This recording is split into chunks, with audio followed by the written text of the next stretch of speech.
If you've ever watched your garden slowly fade into a patchwork of yellow leaves, brittle stems and lifeless soil, you know how helpless it can feel. You water, you feed, and you hope, but still, your plants look like they're giving up. I've been there more times than I care to count, and in one of those frustrating moments a surprisingly simple ingredient changed everything: baking soda.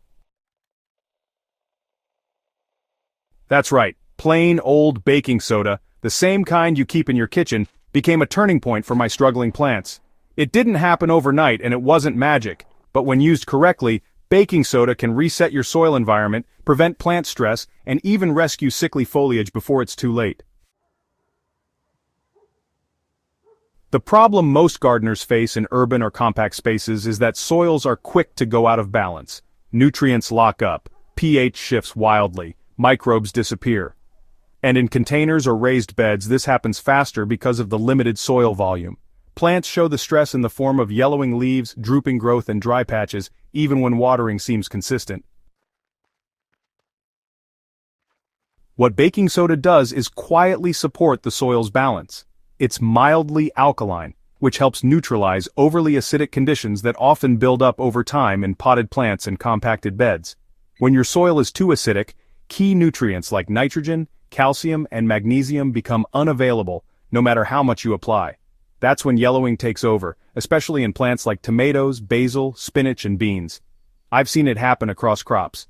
But after introducing a diluted baking soda solution, leaf color often improves within a few days, and new growth returns stronger. So, in my own garden, I started using baking soda as a soil drench. Just half a teaspoon dissolved in a liter of water, poured gently at the base of affected plants. I noticed that not only did the yellowing slow down, but the soil itself seemed to loosen slightly and retain moisture more evenly.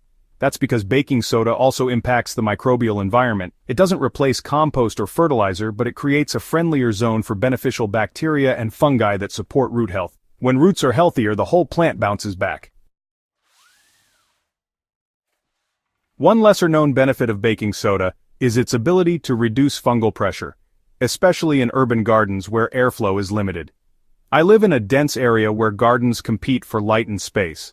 That means powdery mildew and leaf spot are common, especially on cucurbits, zinnias, and even peppers. A baking soda foliar spray, made with the same dilution and applied in the cool morning, helps stop mildew in its tracks before it could take over. It doesn't kill pathogens instantly, but it changes the surface pH of the leaves just enough to make it harder for fungal spores to thrive.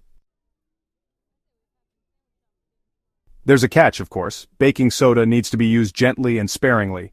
Too much, and you risk pushing the soil too far alkaline, which causes its own set of problems: nutrient lockout, salt buildup, and microbe suppression. That's why I only use it once every 10 to 14 days, and I always check my soil condition before repeating a treatment. If your plants already prefer acidic conditions like blueberries or azaleas, avoid using baking soda near them entirely.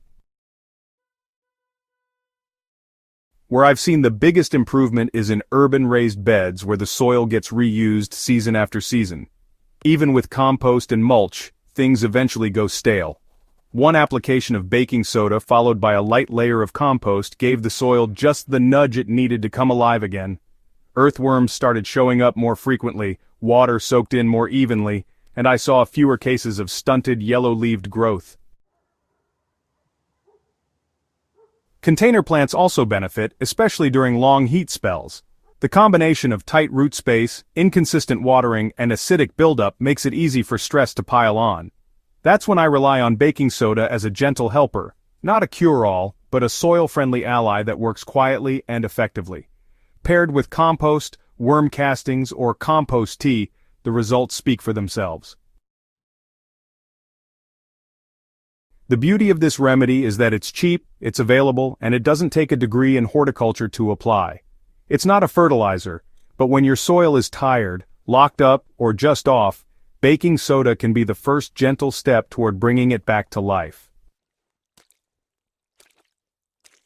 If you found this guide useful, share it with a fellow grower and subscribe to Soil Doctor for more simple, science-backed methods to bring dead soil back from the brink. Let's build better soil, naturally, and without the guesswork.